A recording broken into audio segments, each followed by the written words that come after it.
여러분 안녕하십니까? 나우경제 브리핑의 김경우 선입니다. 오늘 우리 지수가 7거래일 만에 약세장을 보여주고 있습니다. 장 초반에는 조금씩 엇갈리는 모습을 보여주기도 했는데요. 코스피가 0.1% 정도 내리면서 출발했고요. 코스닥은 0.3% 오르면서 출발했습니다. 역시 문제는 기관의 매물이었습니다. 장중에 상승으로 전환되기도 했지만 기관의 매물이 강화가 되면서 다시 약세로 전환이 됐고요. 현재 상황에 이르렀습니다. 의약품이라든지 기계, 음식료 등 몇몇 업종을 제외하고 전 업종에서 약세장이 지속적으로 나타나고 있습니다. 먼저 동시효과 상황부터 살펴보고요. 자세한 이야기 나눠보도록 하겠습니다. 먼저 코스피 시장입니다. 삼성전자가 꾸준히 오르고 있습니다. 0.2% 상승하고 있고요. 코스코가 2.4% 급락하고 있습니다.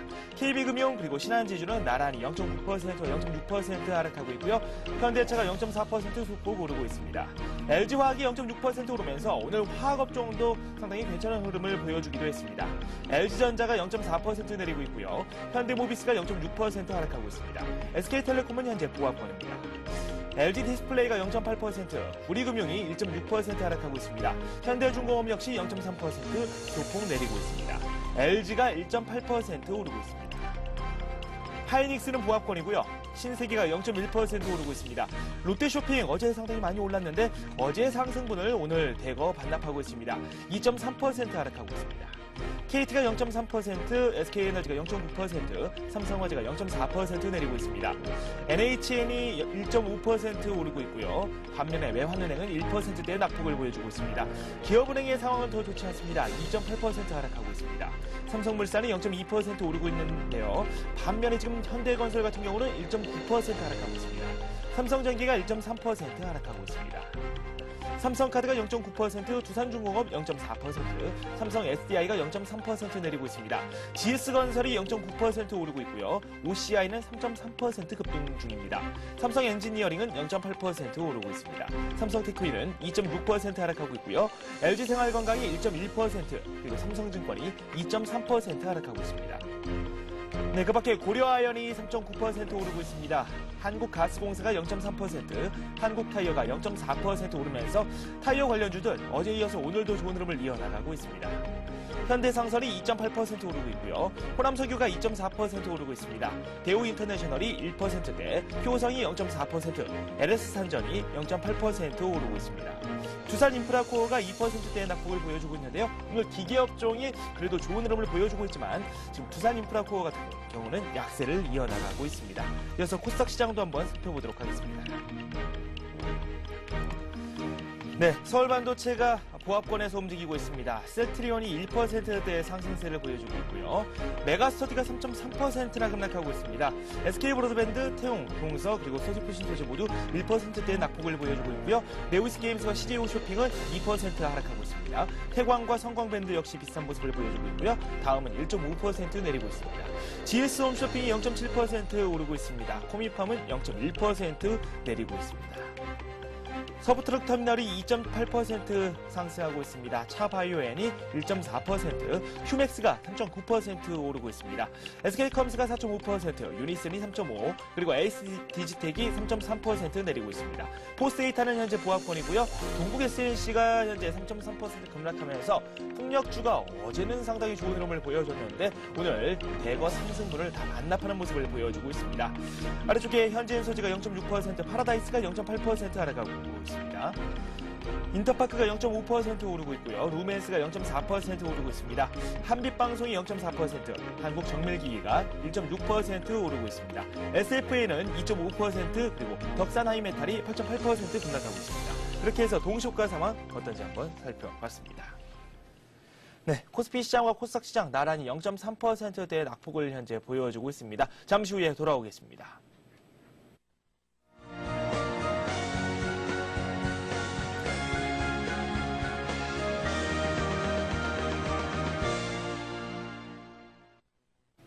네, 오늘의 마감 상황 알아보도록 하겠습니다. 최현정 아나운서 나와 있습니다. 안녕하세요. 네, 안녕하세요. 오늘도 강세를 이어가나 싶었거든요. 장중에 다시 상승세로 전환이 되기도 했는데 네. 그래도 후반부 들어서 다시 낙폭을 키워나가는 모습이거든요. 어떻습니까? 네, 오늘 코스피 지수는 7거래일 만에 소폭 하락했습니다. 간밤에 미국 증시가 혼조세로 마감했다는 소식에 오늘 코스피 지수도 소폭 하락한 1630에서 30포인트로 하락 출발했는데요. 외국인의 매수세가 유입된 데 힘입어서 제한적인 낙폭을 보인 코스피 지수는 장중 1630선에 안착하려는 모습을 보였습니다. 하지만 기관의 매도세가 점차 가증되면서 장 마감 1시간을 앞두고는 60일 이평선이 있는 1624선을 중심으로 지켜내는 듯한 모습을 보였는데요. 오늘 코스피 지수는 어제 종가 대비 4포인트 하락한 1627선에서 장을 마칠 것으로 예상되고요. 488포인트로 광부합에서 출발한 코스닥 지수는 어제 종가보다 1포인트가량 하락한 485선에서 장을 마칠 것으로 예상됩니다. 네, 이어서 수급 상황 한번 살펴보도록 하겠습니다. 역시 외국인은 우리 시장에서 꾸준히 주식을 순매수를 하는 모습을 보여줬는데 저희가 앞서 말씀드렸던 것처럼 기관의 매물이 우리 시장을 크게 압박하는 모습을 보여줬습니다. 수급 상황 정리 좀 부탁드릴까요? 네, 오늘은 기관과 개인의 차익 실현 매물이 쏟아지면서 코스피 지수가 7거래일 만에 소폭 하락하면서 장을 마쳤는데요. 기관이 1,026억 원 매도 우위를 기록했고요. 개인도 매도에 가담하면서 오늘 477억 원 차익 실현 매물을 내놨습니다. 외국인들의 매수세는 연일 계속되고 있는데요. 오늘도 1,271억 원 순매수하면서 7거래일 연속 매수 우위를 기록했습니다. 네, 이어서 코스닥 시장도 한번 살펴보도록 하겠습니다. 코스피 시장에서 외국인들이 꾸준히 매수하고 있고요. 코스닥에서는 현재 개인과 그리고 외국인이 꾸준히 매수를 하고 있습니다. 개인의 매수폭이 상당히 컸는데 또 그만큼 기관의 매도 물량이 어느 정도 나왔거든요. 네, 오늘 개인과 외국인들이 코스닥 시장에서는 순매수 주체로 떠올랐고요. 반면에 기관이 팔았습니다. 기관들은 오늘 코스닥 시장에서 312억 원 차익 실현 매물을 내놨는데요. 반면에 개인과 외국인들은 각각 336억 원, 50억 원 순매수했습니다. 네, 업종 흐름 한번 살펴보도록 하겠습니다. 전반적으로 시장 상황이 불안하게 전개가 됐습니다. 오르는 업종도 얼마 안 된 것으로 현재 확인이 되고 있는데 업종 흐름 한번 설명 좀 부탁드려도 될까요? 네, 오늘 업종별로는 혼조세를 보였습니다. 의약품 업종과 기계 업종, 섬유 의복 업종이 비교적 강한 상승으로 마감하는 모습을 보여줬고요. 반면에 전기전자 업종이 장 마감 을 몇 분 앞두고 상승 반전에 성공한 모습입니다. 의류정밀 업종이 2%로 가장 크게 조정을 받았고요. 철강, 금속 업종과 은행 업종, 금융, 증권 업종이 오늘은 약한 모습을 보여줬습니다. 오늘 특징을 보인 종목들을 좀 살펴보면요. 정부가 전국 19개 철도 노선을 오는 2019년까지 전철로 전환하는 사업이 추진되고 있다는 소식에 세명전기가 상한가를 기록하는 등 철도 관련주가 강세를 보였습니다. 한국교통연구원과 한국철도기술공사가 국토양부에 제출한 보고서에 따르면 정부는 2019년까지 34조 5,791억 원을 들여서 전국 19개 철도 노선 1,596km를 전철화하는 방안을 추진할 예정인데요. 이 같은 소식이 전해지면서 세명전기가 상한가까지 올랐고요. 대아티아이는 10% 급등했습니다. 이명박 대통령이 북한에 최근 신종플루가 발생했다는 소식이 있는 만큼 사실관계를 확인해 도와줄 수 있는 방안을 모색하라고 지시했다는 소식이 전해지면서 신종플루 테마주가 오늘 급등했습니다. 웰크론이 6% 올랐고요. 녹십자도 5%대로 상승하는 모습을 보여줬습니다. 오랜만에 신종플루 관련주들이 상승하는 모습이 나왔습니다. 반도체 장비 업체들이 정부가 추진하는 반도체 핵심 장비 상용화 기술 개발 사업에 따른 수혜가 예상된다는 분석에 급등했습니다. 지식경제부는 어제 반도체 장비 상용화 기술 개발 사업에 앞으로 3년간 585억 원을 투입하기로 했다고 밝혔는데요. 이 사업은 수요 기업인 삼성전자와 하이닉스가 국내 장비 업체들의 장비 개발이 성공할 경우 구매해주겠다는 확약을 전제로 진행됐습니다. 유진테크는 오늘 지식경제부가 주관하는 반도체 장비 분야 상용화 사업 개발업체로 선정됐다고 공시하면서 상한가로 직행했고요. DMS가 3% 오르면서 7,650원에 종가를 마쳤습니다. 네, 오늘 시장이 비교적 불안한 모습을 보였음에도 불구하고 이 같은 테마 종목이 있었습니다. 이어서 상한가 기록하는 종목들 어떤 종목들이 있는지도 한번 살펴보도록 하겠습니다. 네, 오늘 가격 제한폭까지 오른 종목들 보겠습니다. 반도체 장비 관련 업체인 유진테크가 상한가까지 올라갔고요. 철도 관련주인 세명전기 역시 오늘 가격 제한폭까지 올랐습니다. 비엔날이 1년가의 보호 예수를 전제로 유상증자를 통해 자금 조달에 나섰다는 소식이 전해지면서 이틀째 상한가까지 올랐고요. 국회 복지위 법안 소위에서 박근혜 의원의 발의안인 제대열 연구 및 관리에 관한 법률안이 곧 본격 논의된다는 소식에 관련주인 이노셀이 가격 제한폭까지 올랐습니다. 네, 이어서 아시아 지역 증시도 한번 살펴보도록 하겠습니다. 미국 증시가 지난밤에 약세로 마감이 됐습니다. 버냉키 의장의 발언이 시장에 좀 악재가 되는 그런 모습이 나왔는데 이게 또 아시아 지역 전체에도 어느 정도 영향을 미친 것으로 현재 풀이가 되고 있습니다. 아시아 지역 증시도 한번 살펴볼까요? 네, 아시아 지역 주요 아시아 증시는 현재 소폭 하락하는 모습을 보이고 있습니다. 일본 니케이 지수가 0.2%대로 내려앉으면서 오늘 1140포인트로 장을 마쳤는데요. 일본 증시 역시 6거래일 연속 오른 데 따른 차익 실현 매물이 쏟아지면서 오늘 약한 모습을 보였습니다. 특히 수출주가 조정을 받는 모습을 보였습니다. 그 밖에 주요 아시아 증시 흐름 보겠습니다. 네, 현재 중국 상위종합지수도 1%대로 하락하면서 3,296선에서 거래가 되고 있습니다. 홍콩 증시 역시 약한 모습인데요. 그 밖에 베트남 지수 역시 2%대로 조정을 받고 있고요. 인도 지수와 싱가포르 지수는 소폭 상승하는 모습을 보이고 있습니다. 중국 증시 같은 경우에는 약보합으로 출발한 이후에 낙폭을 점차 확대하고 있습니다. 소비 관련주들을 중심으로 차익 매물이 출회되고 있는데요. 유가를 비롯한 상품 가격의 하락세로 관련주들이 약세를 보이고 있습니다. 한편 중국 정부가 도시화 계획을 계속 추진하겠다고 밝히면서 부동산 개발주들은 강세를 보이고 있는 것으로 풀이됩니다. 네, 환율 시장도 한번 살펴보도록 하겠습니다. 어제 같은 경우는 소폭 오르면서 마감이 됐는데요. 오늘 역시 오르면서 마감된 것으로 확인이 되고 있습니다. 이원 70전 상승한 1156원에 첫 거래가 시작이 됐는데 장중에 어느 정도 변동성을 가져가는 모습이 나왔습니다. 환율 시장 점검 좀 해주시죠. 네, 원달러 환율이 이틀째 오르면서 1150원 선 중반대에서 등락을 거듭했는데요. 차트 보면서 설명드리겠습니다. 국내 증시가 약세를 보인 가운데 외국인들의 주식 순매수는 오늘 환율 상승을 제약했습니다. 오늘 서울 외환시장에서 원달러 환율은 2원 70전 상승한 1,156원으로 장을 출발했습니다. 수출업체의 달러 매도 물량이 출회되면서 역내 수급이 매도 우위로 돌아섰고요. 이에 환율 레벨이 차츰 낮아지면서 1,154원 선에 제한적인 등락을 이어갔습니다. 오늘 환율은 장중 변동폭이 3원 정도에 불과할 정도로 옅은 장세를 이어갔는데요. 시장 관계자들은 연말인데다가 두바이월드의 모라토리엄 선언 이후 뚜렷한 재료가 없어서 시장 분위기가 정체된 탓에 지지부진한 박스권 흐름을 계속 연장하고 있다고 풀이했습니다. 네, 오늘 원달러 환율은 1원 80전 오른 1,155원 10전에 마감됐습니다. 다른 마감 지수 한번 살펴보도록 하겠습니다. 네, 오늘 코스피가 0.3% 하락하면서 마감됐습니다. 1627포인트로 마감됐고요. 코스닥은 0.2% 내렸습니다. 485포인트를 기록했습니다.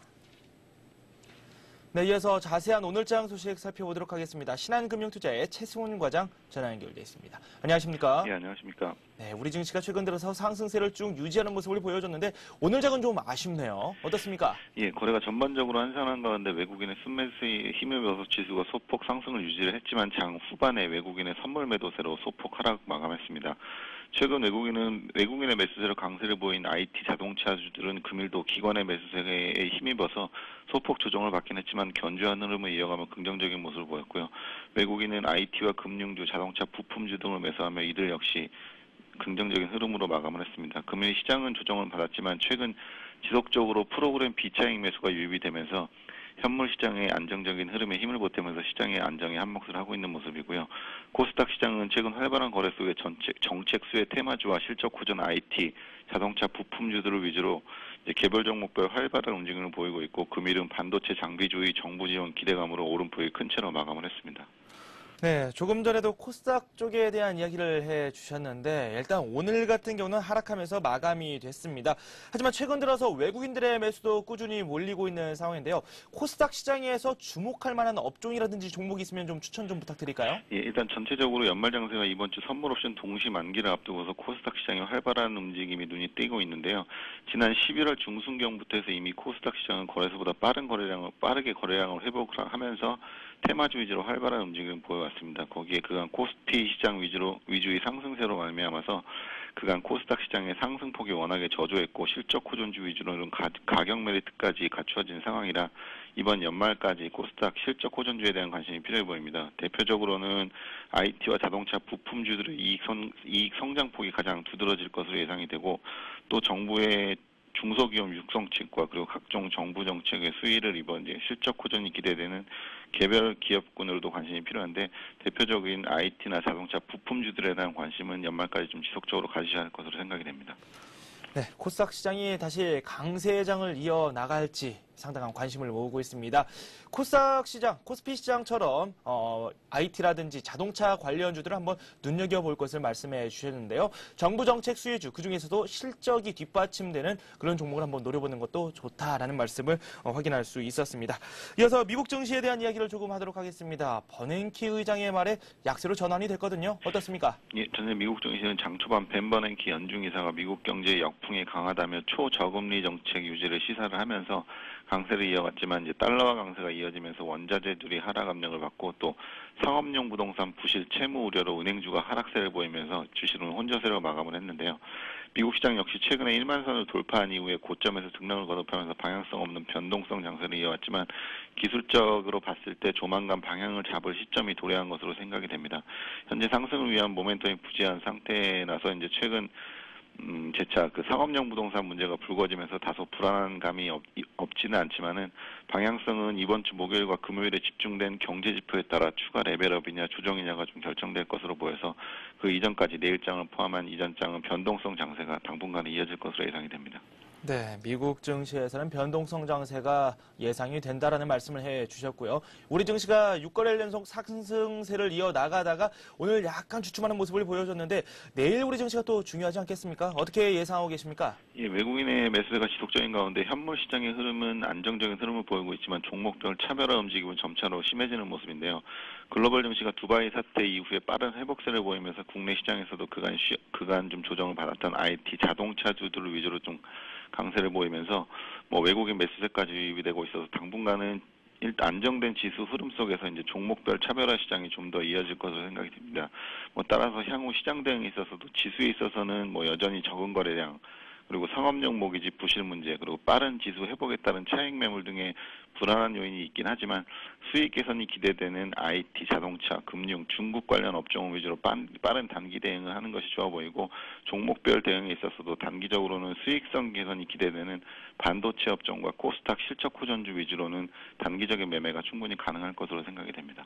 네, 단기적으로 한번 접근해 볼 것을 말씀해 주셨는데 그중에는 중국 관련주도 포함되어 있다라는 말씀을 해 주셨습니다. 또 말씀 고맙습니다. 네, 감사합니다. 네, 지금까지 신한금융투자의 최승훈 과장과 함께했습니다.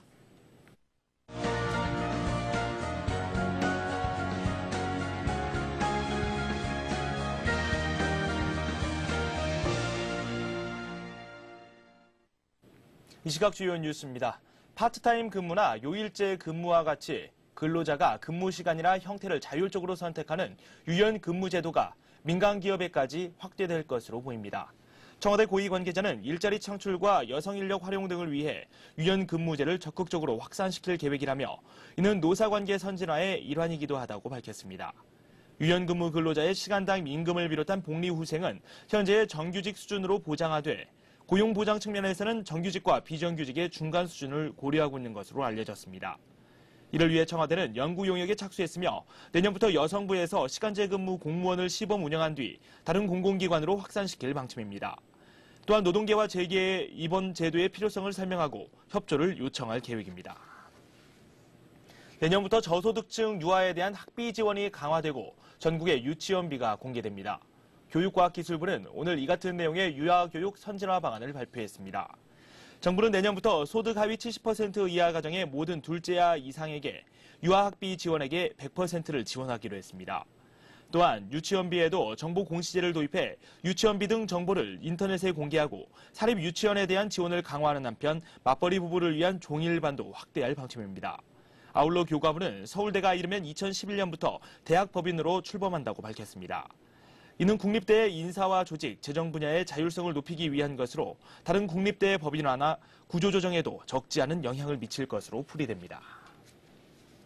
정부는 지방 미분양 주택을 구입했다가 나중에 팔 경우 양도소득세를 감면해주는 조치가 내년 2월이 되면 예정대로 종료하기로 했습니다.